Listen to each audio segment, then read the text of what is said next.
ನಿಮ್ಮ ಕನ್ನಡ ಹುಟ್ಟಿದ್ದೆ ನಮ್ಮ ತಮಿಳಿಂದ. ಆಕ್ಟಿಂಗ್ ವಿಷಯಕ್ಕೆ ಬಂದ್ರೆ ಮಾತಾಡಂಗೆ ಇಲ್ಲ, ರಾಕ್ಷಸ. ಪಾಲಿಟಿಕ್ಸಿಗೆ ಬಂದ್ರು ಬಿಗ್ ಝೀರೋ. ಬಾಯಿ ಮಾತಲ್ಲಿ ಕನ್ನಡ ಅಲ್ಲಿಂದ ಹುಟ್ಬಿಡ್ತು ಇಲ್ಲಿಂದ ಹುಟ್ಬಿಡ್ತು ಅಂತಂದ್ರೆ ಕೇಳಕ್ಕೆ ಇಲ್ಲಿ ಯಾರು ಕಿವಿಯಲ್ಲಿ ಲಾಲ್ ಬಾಗ್ ಇಟ್ಕೊಂಡಿಲ್ಲ ಕಮಲ್ ಹಾಸನ್ ಅವರೇ. ಲವ್ ನೆವರ್ ಅಪಾಲಜಿಸ್ ಅನ್ನುವಂತಹ ಒಂದು ದೊಡ್ಡ ಡೈಲಾಗ್ ಹೊಡೆದು. ಹಾಯ್ ಹಲೋ ನಮಸ್ಕಾರ, ಸ್ಪೀಡ್ ಪ್ಲಸ್ ಕರ್ನಾಟಕದ ವಿಶೇಷ ಕಾರ್ಯಕ್ರಮಕ್ಕೆ ಸ್ವಾಗತ. ನಾನು ಶ್ರೀನಿವಾಸ್ ವೈದ್ಯ. ಕಮಲ್ ಹಾಸನ್ ಯಾರಿಗೆ ತಾನೇ ಗೊತ್ತಿಲ್ಲ ಈ ಹೆಸರು. ಇಡೀ ಇಂಡಿಯಾ ಸಿನಿಮಾದ ಮೇಕಿಂಗ್ ಅನ್ನ ಒಂದು ಹಂತದಲ್ಲಿ ಚೇಂಜ್ ಮಾಡಿರುವಂತಹ ಟೆಕ್ನಿಷಿಯನ್ ಅಂತ ಯಾರಾದರೂ ಇದ್ರೆ that is one and only Kamal Haasan. Absolutely no doubt at all. ಅದರಲ್ಲಿ ಯಾವುದೇ ತರಹದ ಸಂದೇಹ ಇಲ್ಲ. ಒಳ್ಳೆ ಅದ್ಭುತ ಟೆಕ್ನಿಷಿಯನ್ನು, ಅದ್ಭುತ ಒಂದು ಸಿನಿಮಾಟೋಗ್ರಫಿ ಆ್ಯಂಗಲ್ಸ್ಗಳನ್ನು ಸಿನಿಮಾಕ್ಕೆ ಇಂಟ್ರಡ್ಯೂಸ್ ಮಾಡಿದಂತಹ ವ್ಯಕ್ತಿ, ಎಡಿಟಿಂಗ್ ಪ್ಯಾಟರ್ನಲ್ಲಿ ಚೇಂಜ್ ತಂದಂತಹ ವ್ಯಕ್ತಿ, ಕೆಲ ಐಕಾನಿಕ್ ಶಾರ್ಟ್ಸ್ಗಳನ್ನು ಡೈರೆಕ್ಟ್ ಮಾಡಿದಂತಹ ವ್ಯಕ್ತಿ, ಡೈರೆಕ್ಷನ್ನಲ್ಲಿಯೂ ಕೂಡ ಒಳ್ಳೆಯ ಹೆಸರು ಮಾಡಿದ್ರು. ಆ್ಯಕ್ಟಿಂಗ್ ವಿಷಯಕ್ಕೆ ಬಂದರೆ ಮಾತಾಡಂಗೆ ಇಲ್ಲ, ರಾಕ್ಷಸ. ಓಕೆ, ಅದೆಲ್ಲ ಫೈನ್. ಆದರೆ ಸಿನಿಮಾ ಅನ್ನುವಂತಹ ಒಂದು ಕಂಪೌಂಡಿಂದ ಆಚೆ ಜಗತ್ತು ಅನ್ನೋದು ಒಂದಿದೆ. ಹಾಗೆ ಆ ಕಂಪೌಂಡನ್ನು ಜಿಗಿದು ಕಮಲ್ ಹಾಸನ್ ಪಾಲಿಟಿಕ್ಸಿಗೆ ಬಂದರು. Big zero. ಅನೇಕ ಆ್ಯಂಟಿ ಹಿಂದೂ ಸ್ಟೇಟ್ಮೆಂಟ್ಸ್ಗಳನ್ನು ಕೊಟ್ಟರು, ಅದರಲ್ಲೂ ಸೋಲನ್ನು ಅನುಭವಿಸಿದರು. ಇನ್ನು ಹೀಗೆ ಬೇರೆ ಬೇರೆ ಬೇರೆ ಬೇರೆ ವಿಚಾರದಲ್ಲಿ ಕಮಲ್ ಹಾಸನ್ ಅಂದರೆ ಸಿನಿಮಾವನ್ನು ಹೊರತುಪಡಿಸಿ ಬೇರೆ ವಿಚಾರದಲ್ಲಿ ಅಷ್ಟು ದೊಡ್ಡ ಪ್ರಮಾಣದ ಸಕ್ಸಸ್ ಆಗಲಿ ಅಚೀವ್ಮೆಂಟ್ ಆಗಲಿ ಮಾಡಲಿಲ್ಲ. ಅಲ್ಲೆಲ್ಲ ಕಮಲ್ ಹಾಸನ್ ಝೀರೋನೇ. ಮತ್ತೆ ಬ್ಯಾಕ್ ಟು ಸ್ಕ್ವೇರ್ ಸಿನಿಮಾಗೆ ಬಂದಿದ್ದಾರೆ, ಸಿನಿಮಾ ಮಾಡ್ತಾ ಇದ್ದಾರೆ. ಈ ಏಜಲ್ಲಿಯೂ ಕೂಡ ಸಿನಿಮಾದಲ್ಲಿ ಆ್ಯಕ್ಟಿವ್ ಆಗಿದ್ದಾರೆ. Okay fine. ಮಣಿರತ್ನಂ ನಿರ್ದೇಶನ ಮಾಡ್ತಾ ಇರುವಂತಹ ಸಿಂಬು, ಕಮಲ್ ಹಾಸನ್ ಇವರೆಲ್ಲ ಆ್ಯಕ್ಟ್ ಮಾಡಿರುವಂತಹ ಸಿನಿಮಾ ಟಗ್ ಲೈಫ್. ಈ ಸಿನಿಮಾ ಇನ್ನೇನು ಕೆಲ ದಿನಗಳಲ್ಲಿ ಬಿಡುಗಡೆ ಆಗುತ್ತೆ. ಅದರ ಪ್ರಮೋಷನ್ಸ್ ನಡೀತಾ ಇತ್ತು. ಹಿಂಗೆ ಮೊನ್ನೆ ತಮಿಳುನಾಡಿನಲ್ಲಿ ಅದರ ಪ್ರಮೋಷನ್ ನಡೀತಾ ಇರಬೇಕಾದ್ರೆ ನಮ್ಮ ಕರ್ನಾಟಕದಿಂದ ಅತಿಥಿಗಳಾಗಿ ನಮ್ಮ ಶಿವಣ್ಣ ಆ ಸಿನಿಮಾದ ಪ್ರಮೋಷನಿಗೆ ಹೋಗಿದ್ರು, ಆ ಸಿನಿಮಾ ಕಾರ್ಯಕ್ರಮಕ್ಕೆ ಹೋಗಿದ್ರು. ಆಗ ಕಮಲ್ ಹಾಸನ್ ಅವರು ಶಿವಣ್ಣರವರ ಆಗಮನದ ಕುರಿತು, ಶಿವರಾಜ್ ಕುಮಾರ್ ಅವರ ಆಗಮನದ ಕುರಿತು ಮಾತನಾಡಲಿಕ್ಕೆ ಪ್ರಾರಂಭ ಮಾಡಿದರು. ಏನು ಬಹಳ ದೊಡ್ಡ ಸೌಹಾರ್ದತೆಯ ಮಾತು. ರಾಜ್ಕುಮಾರ್ ಹಾಗಿದ್ರು, ರಾಜ್ಕುಮಾರ್ ಹೀಗಿದ್ರು, ನಮಗೂ ರಾಜ್ಕುಮಾರ್ ಅವರಿಗೂ ಬಹಳ ವಿಶೇಷವಾದಂತಹ ನಂಟು, ಹಾಗೆ ಹೀಗೆ. ಸರಿ ಫೈನ್, ಆ್ಯಬ್ಸಲ್ಯೂಟ್ಲಿ. ಅದನ್ನೆಲ್ಲ ಹೊಗಳ್ತಾ ನಮ್ಮ ಫ್ಯಾಮಿಲಿ ಕರ್ನಾಟಕದಲ್ಲಿದೆ, ಆದ್ದರಿಂದ ಶಿವಣ್ಣ ನಮ್ಮ ಫ್ಯಾಮಿಲಿ ಇದ್ದಂಗೆ ಅವ್ರು ಇಲ್ಲಿಗೆ ಬಂದಿದ್ದಾರೆ ಅಂತ ಪರಸ್ಪರ ಅವರವ್ರು ಏನೇನೋ ಹೊಗಳ್ಕೊಂಡ್ರು, ಮಾತನಾಡಿಕೊಂಡ್ರು. ಇದರೆಲ್ಲದರ ಭರದಲ್ಲಿ ಕಮಲ್ ಹಾಸನ್ ಮಾತಾಡ್ತಾ ಒಂದು ಸ್ವಲ್ಪ ಮದ ತಲೆ ಏರಿ, ನೆತ್ತಿಗೆ ಏರಿ, ನಿಮ್ಮ ಕನ್ನಡ ಹುಟ್ಟಿದ್ದೆ ನಮ್ಮ ತಮಿಳಿಂದ. பேச்சை ஆரம்பிக்கும் பொழுது நான் உயிரே உறவே தமிழே என்று ஆரம்பிச்சேன். அதுல தமிழிலிருந்து பிறந்ததுதான் உங்கள் ಭಾಷೆயும் ಅಂತ ಹೇಳ್ಬಿಟ್ರು. ಕನ್ನಡ ಹುಟ್ಟಿದ್ದೇ ತಮಿಳಿಂದ. ಈಗ ಕಮಲ್ ಹಾಸನ್ನ ಈ ಸ್ಟೇಟ್ಮೆಂಟು ಅನೇಕ ಜನ ಕರ್ನಾಟಕದವರ ಕನ್ನಡಿಗರ ಆ ಸ್ವಾಭಿಮಾನವನ್ನು ಕೆಣಕ್ತಾ ಇದೆ. ಕಮಲ್ ಹಾಸನ್ ಅದು ಹೆಂಗೆ ಹೇಳಿಕೆ ಕೊಡ್ತಾರೋ, ಅದು ಹೆಂಗೆ ಆ ಮಾತು ಅಂದ್ರೋ ಗೊತ್ತಿಲ್ಲ ನನಗೆ. ಕನ್ನಡ ಹುಟ್ಟಿದ್ದೇ ತಮಿಳಿಂದ ಅಂತ ಇವತ್ತಿನ ತನಕ ಎಲ್ಲೂ ಅದನ್ನು ಉಲ್ಲೇಖ ಮಾಡಿಲ್ಲಪ್ಪ. ಯಾವನೂ ಬರೆದಿಲ್ಲ ಅದನ್ನು. ಕನ್ನಡ ಹುಟ್ಟಿದ್ದೇ, ಕನ್ನಡ ಲಿಪಿಗಳು ಹುಟ್ಟಿದ್ದೇ ತಮಿಳಿನಿಂದ, ಅಥವಾ ಬೇರೆ ಭಾಷೆಗಳ ಲಿಪಿಗಳು ಹುಟ್ಟಿದ್ದೇ ಮತ್ತೊಂದು ಭಾಷೆಯಿಂದ, ತಮಿಳಿನಿಂದ ಅಂತ ಎಲ್ಲೂ ಉಲ್ಲೇಖ ಇಲ್ಲ.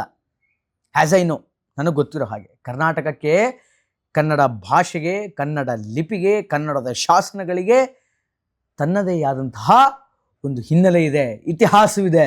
ಅದು ಹೆಂಗೆ ಸೃಷ್ಟಿ ಆಯಿತು ಅನ್ನುವಂಥದ್ದಕ್ಕೆ ಒಂದು ಪಾರಕರ್ಶತೆಯ ಒಂದು ಏನು ಹೇಳ್ಬೋದು, ಒಂದು ಎವಿಡೆನ್ಸಸ್ ಒಳಗೊಂಡಿರ್ತಕ್ಕಂತಹ ಒಂದು ಇತಿಹಾಸ ಇದೆ. ಸುಮ್ಮನೆ ಬಾಯಿ ಮಾತಲ್ಲಿ ಕನ್ನಡ ಅಲ್ಲಿಂದ ಹುಟ್ಬಿಡ್ತು ಇಲ್ಲಿಂದ ಹುಟ್ಬಿಡ್ತು ಅಂತಂದರೆ ಕೇಳಕ್ಕೆ ಇಲ್ಲಿ ಯಾರು ಕಿವಿಯಲ್ಲಿ ಲಾಲ್ ಬಾಗ್ ಇಟ್ಕೊಂಡಿಲ್ಲ ಕಮಲ್ ಹಾಸನ್ ಅವರೇ. ನಿಮ್ಮ ಹಣೆ ಬರ ಗೊತ್ತಿಲ್ವಾ? ಕರ್ನಾಟಕದಲ್ಲಿ ಹುಟ್ಟಿ ಇಲ್ಲಿಂದಾನೇ ಹರಿದು ನಿಮ್ಮ ನಾಡಿಗೆ ಬರ್ತಾ ಇದೆಯಲ್ಲ ಕಾವೇರಿ, ಅದನ್ನೇ ನಮ್ಮದು ಅಂತ ಹೇಳ್ತಾ ಇರೋರು ನೀವುಗಳು ಮತ್ತೊಂದು ಭಾಷೆಯ ಮೇಲೆ ಕಾಮೆಂಟ್ ಮಾಡ್ತೀರಾ? ಒಂದು ಸ್ವಲ್ಪ ನಿಮಗೆ ವೈಜ್ಞಾನಿಕತೆ, ಭಾಷಾ ವೈಜ್ಞಾನಿಕತೆ ಅನ್ನುವಂಥದ್ದು ಏನಾದರೂ ಇದೆನಾ? ಅಲ್ಪ ಸ್ವಲ್ಪ ಆದರೂ. ಯಾಕಂತಂದರೆ ಇವರ ಬಿಗ್ ಸ್ಟಾರ್, ಪಂಚಭಾಷಾ ನಟರು ನೀವು. ಎಲ್ಲ ಲ್ಯಾಂಗ್ವೇಜಲ್ಲಿ ಸಿನಿಮಾ ಮಾಡಿದ್ದೀರಿ.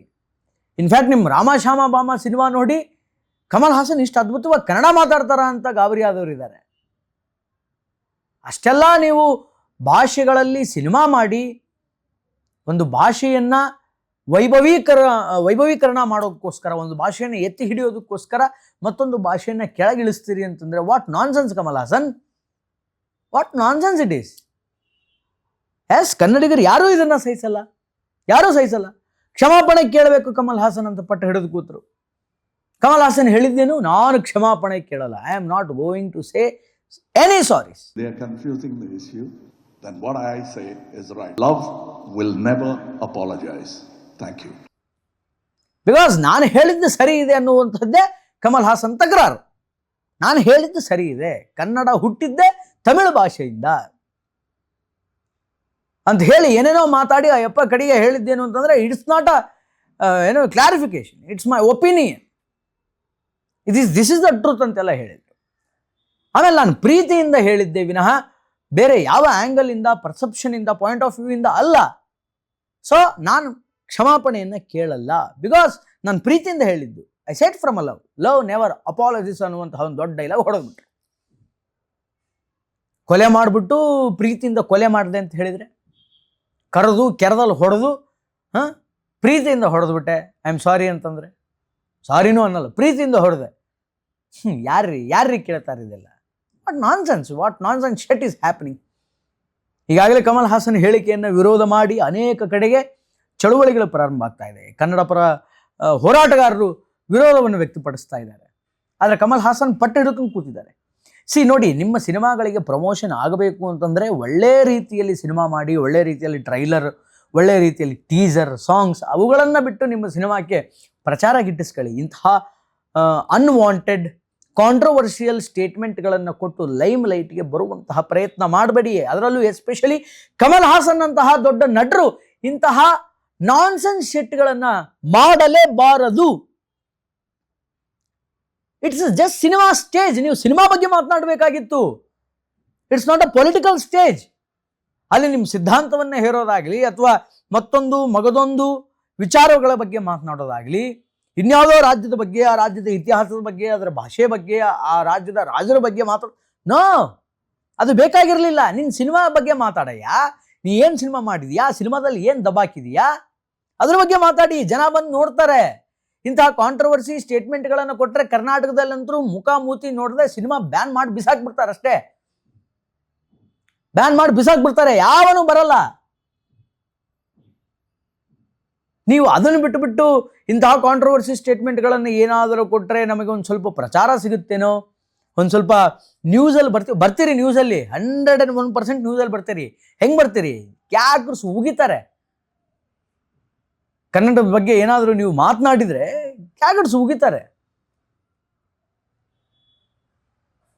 ಕಾವೇರಿ ನೀರು ಹುಟ್ಟಿದ್ದು ಎಲ್ಲಿ ಅನ್ನೋದು ಸ್ವಲ್ಪ ಪರಿಜ್ಞಾನ ಇದೆನಾ? ಅದನ್ನು ತಮಿಳ್ನಾಡಲ್ಲೇ ಹುಟ್ಟಿದೆ ಅಂತ ಏನಾದರೂ ಹೇಳ್ತೀರಾ? ನೋಡಿ, ಕಾವೇರಿ ಹುಟ್ಟಿದ್ದೆ ತಮಿಳ್ನಾಡಿಂದ ಅಂತ ಏನಾದರೂ ಮತ್ತೆ ಸ್ಟೇಟ್ಮೆಂಟ್ ಕೊಡೋ ಬುದ್ಧಿ ದೇವ್ರು ನಿಮಗೆ ಕೊಡದೇ ಇರಲಿ ಅಟ್ಲೀಸ್ಟ್. ಇದಾದ್ಮೇಲೆ ಶಿವಣ್ಣನ ರಿಯಾಕ್ಷನ್. ಇಲ್ಲ, ನಾನು ಕಮಲ್ ಹಾಸನ್ ಅವರ ಅಭಿಮಾನಿ. ನಾನು ಹಿಂದಕ್ಕೆ ಕಮಲ್ ಹಾಸನ್ ರವರನ್ನ ಎಷ್ಟು ಅಭಿಮಾನ ಮಾಡ್ತಾ ಇದ್ದೆ, ಅವ್ರ ಮೇಲೆ ಎಷ್ಟು ಅಭಿಮಾನ ಇಟ್ಕೊಂಡಿದ್ದೆ ಅಂತಂದರೆ, ಒಂದ್ಸಲಿ ಕಮಲ್ ಹಾಸನ್ ನಮ್ಮ ಮನೆಗೆ ಬಂದಾಗ ಅವ್ರನ್ನ ಅಪ್ಕೊಂಡು ಬಿಟ್ಟಿದ್ದೆ. ಅವ್ರನ್ನ ಅಪ್ಕೊಂಡ ನಂತರ 3 ದಿನ ನಾನು ಸ್ನಾನ ಮಾಡಿರಲಿಲ್ಲ. ஹக் பண்ண 3 நாள் குளிக்கல. Promise. I wanted his smell, his order on me.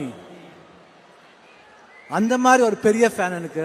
ಯಾಕಂದ್ರೆ ಅವ್ರ ಸುವಾಸನೆ ನನ್ನ ಮೈಗೆ ಅಂಟಬೇಕಾಗಿತ್ತು. ನಾನು ಅಷ್ಟು ಅವ್ರನ್ನ ಅಡೋರ್ ಮಾಡ್ತಿದ್ದೆ, ಅಷ್ಟು ಅವ್ರನ್ನ ಅಭಿಮಾನಪೂರ್ವಕದಿಂದ ನೋಡ್ತಾ ಇದ್ದೆ, ನಡ್ಕೊಳ್ತಾ ಇದ್ದೆ ಅವ್ರ ಜೊತೆಗೆ. ಅದನ್ನ ಯಾಕೆ ಅವ್ರ ಸ್ಟೇಟ್ಮೆಂಟನ್ನು ಇಷ್ಟು ದೊಡ್ಡ ಇಶ್ಯೂ ಮಾಡ್ತಾರೆ? ಕನ್ನಡದ ಬಗ್ಗೆ ಅವ್ರಿಗೆ ಅಭಿಮಾನ ಇದೆ, ಅದನ್ನ ಯಾಕೆ ಅಷ್ಟು ದೊಡ್ಡದು ಮಾಡ್ತೀರಾ? ಆಮೇಲೆ ಅವ್ರಿಗೆ ಗೊತ್ತು ಈ ಇಶ್ಯೂವನ್ನು, ಈ ಕಾಂಟ್ರವರ್ಸಿಯಿಂದ, ಈ ಇಶ್ಯೂವಿಂದ ಹೆಂಗೆ ಹೊರಗಡೆ ಬರಬೇಕು, ಏನು ಮಾತಾಡಬೇಕು ಅನ್ನುವಂಥದ್ದು ಕಮಲ್ ಹಾಸನಿಗೆ ಗೊತ್ತಿದೆ. He will take care of it ಅಂತ ಶಿವಣ್ಣ ಹೇಳಿದ್ರು. ಬರೀ ಕನ್ನಡ ಅಂತ ಬಾಯಿ ಮಾತಲ್ಲಿ ಹೇಳೋದಲ್ಲ, ಕನ್ನಡಕ್ಕೋಸ್ಕರ ನಾನು ಜೀವ ಕೊಡ್ತೀನಿ, ಕನ್ನಡಕ್ಕೋಸ್ಕರ ಏನು ಮಾಡಬೇಕು ಅದನ್ನು ಮಾಡಬೇಕು ನಾನು ಶಿವಣ್ಣ ಎಲ್ಲ ಸ್ಟೇಟ್ಮೆಂಟ್ ಕೊಟ್ಟರು. Okay fine. ಬಟ್ ಈಗ ಸದ್ಯಕ್ಕಂತರೂ ಒಂದಿಷ್ಟು ಜನ ಕಮಲ್ ಹಾಸನ್ ಮೇಲೆ ನಿರಂತರವಾಗಿ ಕಿಡಿಕಾರ್ತಾ ಇದ್ದಾರೆ, ಕೆಂಡ ಕಾರ್ತಾ ಇದ್ದಾರೆ. ನೋಡೋಣ, ಕಮಲ್ ಹಾಸನ್ ಕ್ಷಮಾಪಣೆ ಕೇಳ್ತಾರೆಯೋ ಅಥವಾ ಕ್ಷಮಾಪಣೆ ಕೇಳುವ ಹಾಗೆ ನಮ್ಮ ಕನ್ನಡ ಪರ ಹೋರಾಟಗಾರರು ಹೋರಾಟ ಮಾಡ್ತಾರೆಯೋ, ಅಥವಾ ಅವರು ಸಿನಿಮಾನ ಫಸ್ಟ್ ಶೋ ಹೋಗಿ ನೋಡ್ಕೊಂಡು ಬರ್ತಾರೋ, ಅಥವಾ ಅವ್ರ ಸಿನಿಮಾನ ಕರ್ನಾಟಕದಲ್ಲಿ ಬ್ಯಾನ್ ಮಾಡ್ತಾರೋ, ಏನೇನಿದೆ ಇದನ್ನೆಲ್ಲ ಕಾದು ನೋಡೋಣ. But we are waiting for apologies from Kamal Haasan. What did he say? Kamalji, ನಿಮ್ಮ ಕಡೆಯಿಂದ ನಾವು ಕ್ಷಮಾಪಣೆಯನ್ನು ಎಕ್ಸ್ಪೆಕ್ಟ್ ಮಾಡ್ತಾ ಇದ್ದೀವಿ. Yes, we are expecting. Please say sorry and take your words back. ನಮಸ್ಕಾರ. ನಿರಂತರ ಸುದ್ದಿಗಾಗಿ ನೋಡ್ತಾ ಇರಿ speed plus Karnataka. Speed plus Karnataka.